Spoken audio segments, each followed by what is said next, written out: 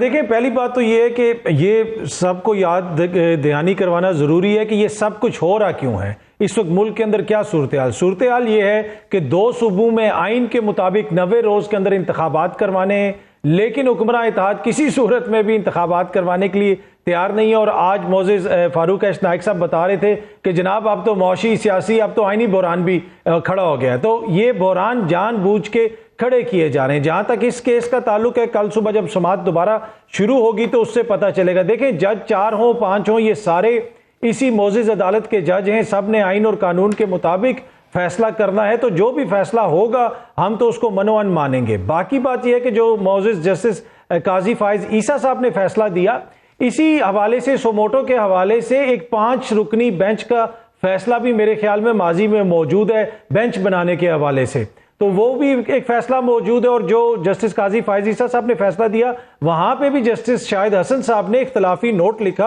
اور اس میں کہا کہ اس مقدمے کے اندر تو نہ یہ سوال تھا نہ یہ اس سے ریلیٹڈ تھا, آپ صرف اسی کے اوپر بات کر سکتے ہیں, یا تو وہ کوسچن اٹھایا جائے مقدمے میں یا وہ سبسٹینشلی اس سے ریلیٹ کرے کہ اگر الیکشن کے حوالے سے کوئی چیز ہو رہی ہے تو چلیں اس سے ریلیٹڈ کوئی چیز آپ کر لیں. لیکن یہ تو نہیں ہو سکتا کہ یہاں پہ حافظ قرآن اور ان کی MBBS کے داخلے کے حوالے سے کیس چل رہا ہے اور اس کے اندر یہ فیصلہ آ گیا. جب پچھلے دنوں معزز عدالت نے لیا تھا, نوٹس لیا تھا اور کہا تھا کہ جناب وہ انتخابات کے حوالے سے اس پہ نوٹس لیا جائے, اس پہ تو بہت سارے لوگوں نے اعتراض کیا تھا کہ جناب اس کا اس سے کوئی تعلق ہی نہیں, آلدو کہ وہ سبسٹینشلی ریلیٹڈ تھا اس سے, یہ تو بالکل ہی ریلیٹڈ ہی نہیں ہے. تو یہ مجھے سمجھ نہیں آ رہی کہ یہ کس طریقے سے کیوں یہ اس موقع پہ آیا, پر عین ممکن ہے کہ کیا پتا وہاں پہ کوئی دوران بحث کوئی ایسا نقطہ اٹھایا گیا ہو جس پہ بات ہوئی ہو, اس سے مجھے اس کے حوالے سے علم نہیں ہے. لیکن یہ فیصلہ پڑھ کے مجھے بھی تعجب ہوئی جس طرح معزز جسٹس شاہد حسن صاحب کو تعجب ہوا اور انہوں نے بھی اس پہ اختلافی نوٹ لکھا. اب ہوا یہ ہے کہ پچھلے دنوں 2 معزز جج صاحبان کا اختلافی نوٹ آیا تو کچھ دوستوں نے, سیاسی حکمران ہیں جو اس وقت, انہوں نے یہ تاثر دیا کہ یہ جو 2 جج صاحبان ہیں ان کا نوٹ جو ہے وہ آئین پہ سبقت لے گیا ہے. اسی طرح جسٹس قاضی فائز عیسیٰ صاحب کا جو فیصلہ آ گیا ہے وہ ملک میں تمام دیگر جتنے بھی جج بیٹھے ہوئے ہیں عدالت میں ان سب کے اوپر سبقت لے گیا, کیونکہ وہ ان کے نیریٹو کو اس وقت فیڈ کرتا ہے اور ان کی کوشش یہ ہے کہ انتخابات کو رکوایا جائے. لیکن ایک چیز بالکل واضح ہے کہ پاکستان کے اندر ایک آئینی بحران پیدا کرنے کی کوشش کی جا رہی ہے اور اس کی جو ڈرائیونگ فورس ہے وہ حکمراں اتحاد ہے جو الیکشن سے خوف زدہ ہے. بالکل ٹھیک ہے. اچھا عمران شفقت صاحب, ہر سٹیج پہ ایسے لگتا ہے جیسے تاریخ آ جائے گی اور یا پھر فل کورٹ بنے گا ہی بنے گا. جو ڈیمانڈز PDM کی ہیں ان کی سنوائی ہو جائے گی. لیکن چاہے جو بھی سچویشن ڈیولپ ہو, ابھی تک ہم نے اس سے گریزاں ہی دیکھا ہے. چیف جسٹس صاحب ایسا نہیں کر رہے, اور ابھی جو اطلاعات ہیں ذرائع کے مطابق وہ یہی ہے کہ 4 رکنی بینچ اس سماعت کو آگے بڑھائے گا. سو آپ کے خیال میں فل کورٹ کے علاوہ اب بس یہی آپشن بچا ہے کہ اسی کو کنٹینیو کیا جائے, فل کورٹ بنے گا ہی نہیں؟ دیکھیں, جو جسٹس بدیال صاحب ہیں بڑے قابل احترام جج ہیں باقی ججوں کی طرح, لیکن کچھ چیزیں ہوتی ہیں کہ جب گھر میں آگ لگ جائے, یہ گھر میں آگ لگی ہوئی ہے ایک طرح سے, ان کو پہلے وہ سیٹل کرنی چاہیے. یہ ان کے گھر کے معاملات ہیں, ان کو وہاں پر بیٹھ کے ان کو ٹھیک کر لینا چاہیے سارے ججوں کو کہ امر مانے کیا ہے. مجھے یہ بات سمجھ میں آتی کہ امر مانے کیا ہے, کہ سارے جج بیٹھ جائیں. فل کورٹ سپریم کورٹ کی ججوں نے باہر سے تو کوئی بندہ نہیں, انڈین ہائی کورٹ سے, انڈین سپریم کورٹ سے بھی کوئی نہیں آ کے اندر بیٹھنے والا, نہ شہباز کے ممبر ہوں گے, نہ جو ہے وہ عمران خان صاحب اس کے ممبر ہوں گے. یہ سپریم کورٹ کا اپنا گھر والی بات ہے, جس مندوخیل صاحب نے کہا تھا. اگر ایک فیصلہ آ گیا ہے, اور پھر یہ بھی دیکھیں کہ یہ بات حالات یہاں تک پہنچے کیوں. جب آپ جو اوریجنل جورسڈکشن ہے 184 کے تحت, اس کے اوپر جب آپ وچ ہنٹنگ شروع کریں گے, جب آپ 2 بوتلیں کی بیگ سے نکل آئیں اور اس کا تعلق آپ کے ایک سیاسی مخالف سے ہوگا, اور آپ اس کے اوپر 100 موٹر نوٹس لیں گے, اور پھر جب آپ کو کسی صدر حال نہ کیا ہو اور اس صدر کو عدالتی استثناء حاصل ہو, دستوری استثناء حاصل ہو, اس کو آپ ٹارگٹ کرنے کے لیے وزیر اعظم کو گھر بھیج دیں گے, تو پھر اس طرح کے اعتراضات, پھر اس گیم کا انجام یہی ہوتا ہے اس طرح کے کھیلوں کا. تو جو ہم نہیں, یہ ہم عام بطور پاکستانی احتجاج نہیں کر رہے, یہ سپریم کورٹ کے جج بول رہے ہیں, اور جج اپنے فیصلوں کے ذریعے بولتے ہیں. یہ فیصلے ہیں, اب ہم ان فیصلوں کو اپنی اپنی مرضی کے مطابق جس طرح مرضی ڈھالنا شروع کریں. اب دیکھیں کہ گڑبڑ کہاں سے ہوئی, 63A سے گڑبڑ ہوئی جی, اور 63A کی تشریح اوپر کچھ اور ہو رہی ہے, نیچے کچھ اور ہو رہی ہے. تو اس وقت پاکستان میں جتنا فساد پڑا ہوا ہے وہ 63A کی تشریح کا پڑا ہوا ہے جی. تو اگر 63A کی تشریح کے اوپر اگر فل کورٹ تب بٹھا لیا جاتا تو ہو سکتا ہے کہ حالات یہاں پر نہ پہنچتے. تو اب تو انزائٹی ہے وہ تو سپریم کورٹ کے اندر ہے, وہ تو باہر نہیں. اب اگر ہمارے دوست کہنا چاہیں کہ جی کہ یہ اپنی اپنی گیمیں چل رہی ہیں, تو پھر ٹھیک ہے, پھر اس کا تو حل کوئی نہیں ہے. تقسیم اس کو آپ جس حد تک لے کے جانا چاہیں وہ چلی جائے گی. اب یہ جو ابھی اطہر صاحب نے بات کی کہ جی کہ یہ کوئی کنیکشن نہیں بنتا تھا, کہ معاملہ کچھ اور تھا اور یہ معاملہ کچھ اور ہو گیا, فیصلہ کچھ اور آ گیا. 184(3) کا ہی معاملہ تھا. وہ جو پٹیشن سن رہے تھے انہوں نے بڑا 2 ٹوک کیٹیگورک لکھا ہے کہ یہ 184(3) کا معاملہ ہے, اور جو کچھ پہلے بینچ میں ہوا جو 4-3 کا فیصلہ جو اب کہا جا رہا ہے, قاضی فائز عیسیٰ صاحب جو 20 نمبر اضافی دینے کے حوالے سے کیس کی سماعت کر رہے, اطہر ان کی بات کر رہے تھے کہ وہ کیس اور تھا. وہ اور کیس ہے, یہ کیس اور ہے. جی جی, اس کیس میں یہ آیا یہ 184(3) کا ہے. تو لہٰذا وہ یعنی جس کو کہتے ہیں کہ کوئی کنیکشن تو بن جاتا ہے. تو بہرحال لیکن آپ کی بات بڑی اہم ہے کہ جب کہیں دیکھیں تو دیکھیں کہ اس کی بنیاد کب سے پڑی ہے. اب ہاؤس اینڈ آرڈر کی آپ نے بات کی, اور آپ نے کہا کہ عدلیہ پر تنازعات کے سائے ہیں, یہ دور کیسے ہو سکتے ہیں اور ممکنہ صورت کیا بن سکتی ہے؟ رانا مبشر صاحب سے رہنمائی لیں گے ایک بریک کے بعد. آگے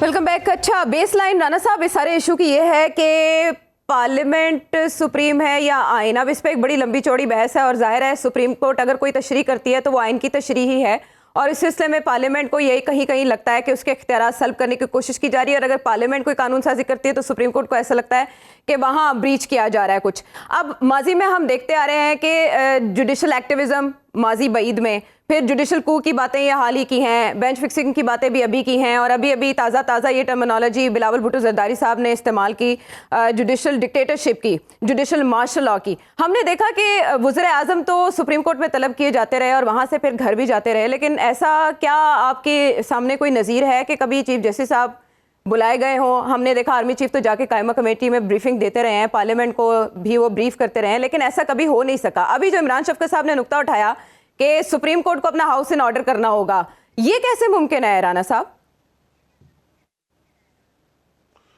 دیکھیں, ٹو بی ویری آنیسٹ, ہم نے یہاں پہ ایسے چیف جسٹسز اور چیف جسٹسوں کی کہانیاں بھی سنی ہیں اور ان کو پریکٹیکلی بھی دیکھا ہے, جو کہ لاجیکلی ہمیں کچھ سمجھ نہیں آئی. میں کسی ایک کا نام نہیں لینا چاہتا، لیکن میں جو بات کروں گا میرے خیال میں سب کو سمجھ آ جائے گی. اگر 2 بوتل شراب پہ سو موٹو لیا جا سکتا ہے تو پھر تو کچھ بھی ہو سکتا ہے. ٹھیک ہے، تو وہ ان چیزوں کو ذرا مد نظر رکھنا پڑے گا کہ جناب جہاں پہ اختیارات ہیں، بڑی اچھی بات ہے، اختیارات ہونے چاہیے. سپریم کورٹ جو ہے وہاں کے ججز جو ہیں قابل احترام ہیں، لیکن ہم نے کچھ زیادہ بھی دیکھی چیزیں جو کہ ایسی چیزیں جو نظر نہیں آنی چاہیے تھی، جو نہیں ہونا چاہیے تھا، ٹو بی ویری آنیسٹ، وہ بھی ہم نے دیکھا. But at the very same time ہمیں چاہیے یہ کہ پہلے اکنامک کرائسس، پھر پولیٹیکل کرائسس، اور now it's a constitutional crisis. اگر یہ سارے کرائسس کراپ اپ ہو رہے ہیں تو یہ where will it lead to, کہاں پہ جا کے ختم ہوگا؟ اس کا مجھے ختم ہوتے کہیں نظر نہیں آتا. دیکھیں الیکشنز اور نو الیکشنز، میں نے پہلے کہا تھا I don't see elections happening. آج میں کہتا ہوں کہ مجھے الیکشنز جو ہیں وہ کہہ رہے ہیں، رانا ثناءاللہ صاحب کہہ رہے ہیں، ماشاءاللہ بڑے اچھے انہوں نے فریم پہنا ہے، آج کل فریم چینج کیا انہوں نے اپنا، اور بڑے اچھے لگ رہے ہیں، اسمارٹ لگ رہے ہیں رانا ثناءاللہ صاحب. لیکن اس فریم سے اگر دیکھا جائے تو رانا ثناءاللہ صاحب کہہ رہے ہیں جی کہ 16 اگست کو کیئر ٹیکر سیٹ اپ آئے گا اور وہ caretaker set up election کرائے گا. 16 اگست کون سی 16 اگست؟ 2023 کی 16 اگست، 2024 کی 16 اگست، وہ مجھے نہیں پتا، وہ انہوں نے بھی اس کو مینشن نہیں کیا. سو الیکشنز پہلے تو رکھ دے سائیڈ پہ، وہ تو اس کو تو 1 منٹ کے لیے بھول ہی جائیں. لیکن دیکھیں آپ سینیریو کو ذرا سمجھنے کی کوشش کریں. اگر ٹھیک ہے ایک نو کانفیڈنس آتی ہے، عمران خان صاحب گھر چلے جاتے ہیں، غلط آئی صحیح آئی جو بھی آئی وہ اس پہ ہم کافی بحث کر چکے ہیں. بٹ دین اگین اگر عمران خان صاحب آج نیشنل اسمبلی میں ہوتے تو سینیریو ڈیفرنٹ نہ ہوتا. اگر عمران خان صاحب جناب آج بیٹھے ہوتے، ان کے پاس اپنا پنجاب کی بھی حکومت ان کے پاس ہوتی، کے پی کی حکومت ان کے پاس ہوتی، تو سینیریو ڈیفرنٹ نہ ہوتا. آج سینیریو بہت ڈیفرنٹ ہوتا. عمران خان صاحب کی بڑی سے ہوتی. عمران خان صاحب نے ٹھیک ہے when you are working, when you are doing politics کبھی مسٹیکس بھی ہو جاتی ہے، بٹ دین اگین اگر یہ ساری چیزیں کیلکولیٹ کر کے رکھی جائے اور ان کو سامنے رکھا جائے تو آج سچویشن عمران خان صاحب کی بہت سٹرونگ ہوتی. ٹھیک ہے ان کے پاس ماسز کی سپورٹ ہے، ان کے پاس اسٹریٹ سپورٹ بھی آنی شروع ہو گئی ہے، بٹ دین اگین وہ یہاں پہ اسمبلیز کے اندر بھی ان کی بڑی آپ نے دیکھا نہیں آج اپر ہاؤس میں کیا ہوا، سینٹ میں کیا ہوا، جو کچھ بھی ہوا وہاں پہ ان کی پریزنس تھی، پی ٹی آئی والوں کی پریزنس تھی، ان کے سینیٹرز کی پریزنس تھی. انہوں نے وہاں پہ احتجاج کیا، انہوں نے وہاں پہ اپنے آپ کو جناب بتایا کہ یس وی ڈو ایگزسٹ. اگر یہی چیز نیشنل اسمبلی میں ہوتی، پروونشل اسمبلی میں ہوتی، تو آج سچویشن ڈیفرنٹ ہوتی.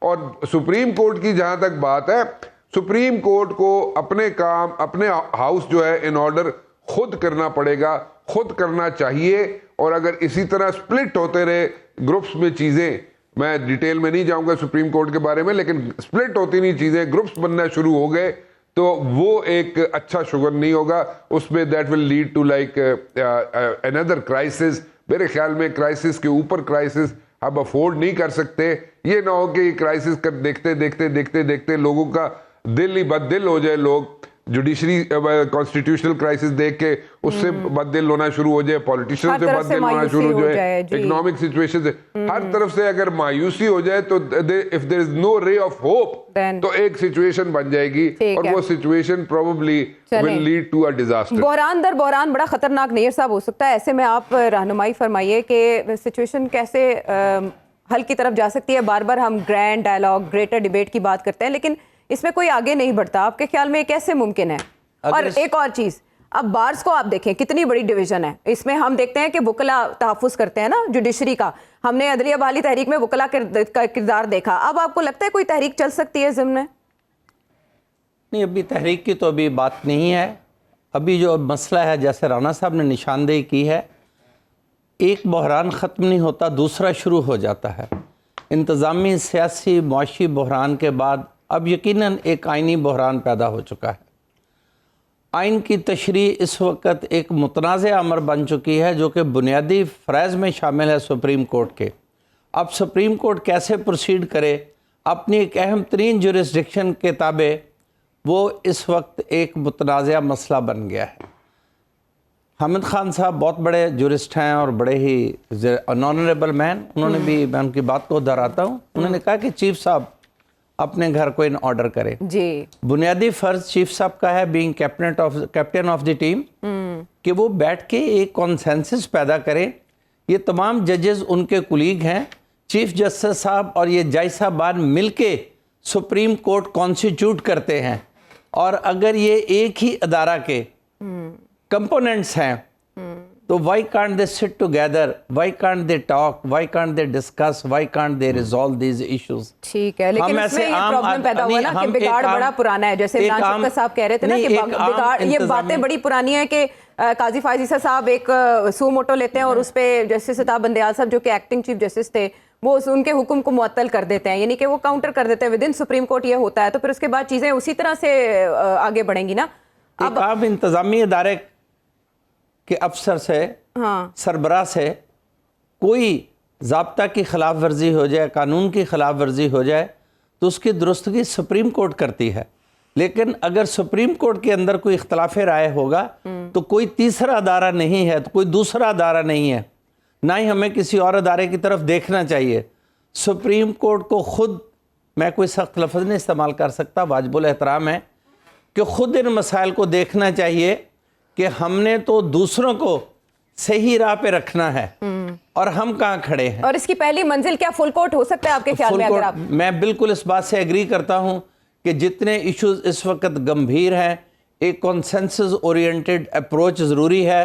اس میں جتنے بھی میٹرز پینڈنگ ہیں سو موٹو جورسڈکشن کے, بالکل ان میں فل کورٹ بننا چاہیے. 13 رکنی یا 15 اور جو دوسرے جتنے بھی سپریم کورٹ ہے, تمام supreme court comprising of all the sitting ججز آف سپریم کورٹ, کیونکہ کل تعداد 17 ہے, آج کل 15 ہے. جی میری لیکن اعظم نذیر تارڑ صاحب نے کہا تھا نا 13 رکنی ہو فل کورٹ. نہیں, وہ ان کے, وہ تو وزیر قانون ہے, میں تو نہیں. لیکن بات کرو کہ سبھی, تاکہ کوئی بھی نہ, آج کل کیا مسئلہ بن رہا ہے کہ بھی بالکل نام لے کے کہا جاتا ہے کہ فلاں فلاں جج صاحبان کو اہم مقدمات کی سماعت میں شامل نہیں کیا جاتا. جہاں آئینی تشریح کا معاملہ ہوتا ہے, جب وہ بینچ کانسٹیٹیوٹ ہوتا ہے تو فلاں ججز کو نہیں لیا جاتا, فلاں ججز کو لیا جاتا ہے. ایک الفاظ استعمال ہوتے ہیں, میں معذرت کے ساتھ وہ ادا کر رہا ہوں کہ لائک مائنڈڈ ججز, یہ تصور ختم ہونا چاہیے. جو آئین ایک ہے تو سپریم کورٹ کو بھی ایک ہونا چاہیے, تشریح بھی ایک ہونی چاہیے. اختلاف رائے ہے, ڈائسنٹ جوڈیشل ڈسپنسیشن کا حصہ ہے, لیکن اس ڈائسنٹ کے ایک لیمٹس ہیں اور اس کا ایک اینڈ ہے کہ majority will prevail. But no the situation has arisen when everybody should sit together. اگر ہم کہتے ہیں جماعتیں اکٹھی بیٹھے, اگر ہم کہتے ہیں پارلیمنٹ اکٹھی بیٹھے, تو پھر یہ بھی اکٹھے بیٹھے. معاشرہ سارا اس وقت تقسیم ہو چکا ہے, پولرائزڈ ہے, اور اس میں رہنمائی اگر سپریم کورٹ سے یہ کنٹرول ٹاور کی صورت میں ممکن ہے. جی جی, تو کسی بھی معاشرے میں, جمہوریت میں اختلاف رائے ایک صحت مند عمل ہے, لیکن اگر اختلاف رائے سے بات آگے بڑھتی ہے تو وہ تضاد سے تصادم کی طرف نکل جاتی ہے. ٹھیک ہے, اس وقت سیاسی جماعتیں جو لب و لہجہ اختیار کر رہی ہیں وہ اب تضاد سے تصادم کی طرف جا رہی ہیں. لیکن سیاسی جماعتیں یہ بھی کہہ رہی ہیں کہ سپریم کورٹ کو سیاست زدہ نہیں ہونا. خواجہ آصف صاحب کے ریمارکس بڑے اہم ہیں کہ پارلیمنٹ میں اختلاف رائے ہو تو وہ اچھی بات ہے, لیکن عدلیہ میں ایسا ہونا اچھی علامت نہیں ہے. اور وہ نیئر صاحب والی بات, آئین اگر ایک ہے تو اس کی تشریح الگ الگ کیوں, بہت بڑا سوال ہے. بریک کے بعد آتے ہیں واپس.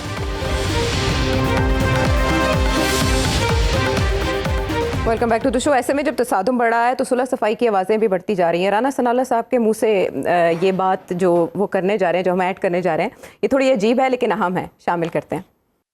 جس مرحلے پہ یا جس نہج پہ اس ملک کی اکانومی کو اور اس ملک کو لے آیا ہے, اب اس میں یہ صرف 2 لائنیں لکھ کے دے دے وہ کہ جی میں امن چاہتا ہوں اور میں معاملات کو حل کرنا چاہتا ہوں, اس طرح سے معاملے حل نہیں ہوں گے. اس کے لیے ایک گریٹر ڈائلاگ کی ضرورت ہے, جس میں اپوزیشن کی تمام جماعتیں بھی ہوں, جس میں حکومتی کولیشن کی تمام جماعتیں ہوں, جس میں اسٹیبلشمنٹ بھی ہو اور جوڈیشری بھی ہو.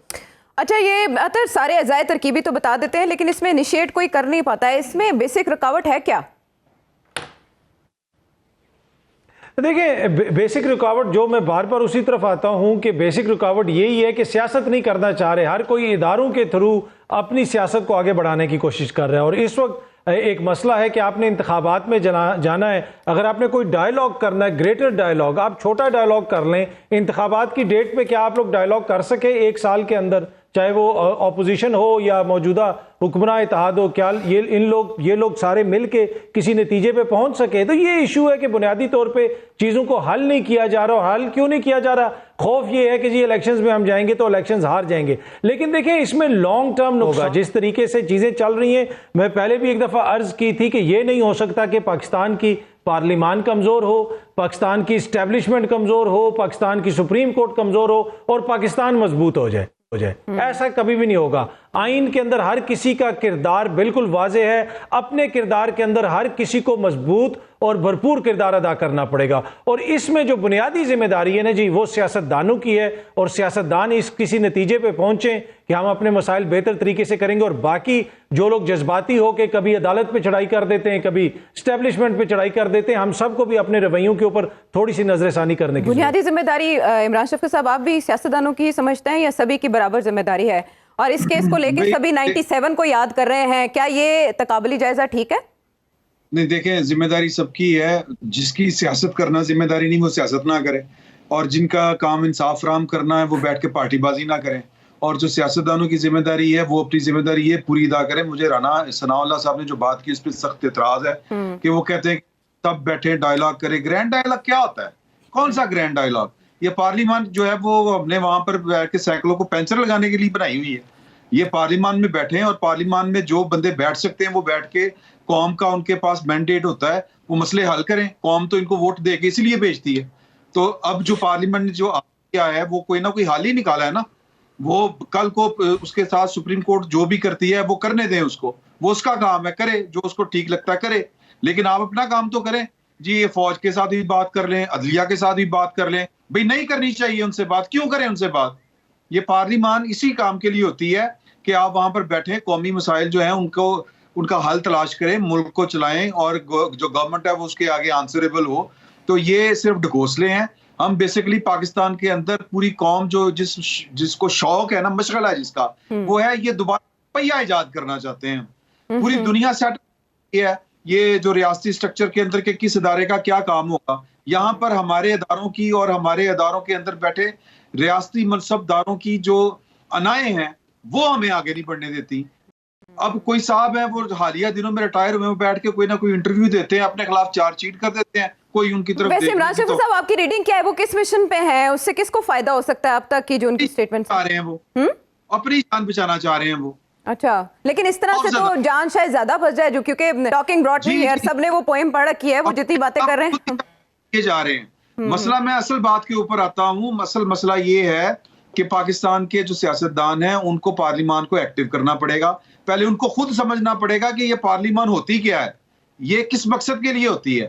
یہاں پر تو ہم گلیاں پکیاں کرا لو، سڑکاں پکیاں کرا لو، یا پیسے لے لو، یا پھر بیٹھ کے جو ہے وہ کہ ایک حکومت بنانی ہے تو چاہے الیکشن بھی ہو جانا چاہیے.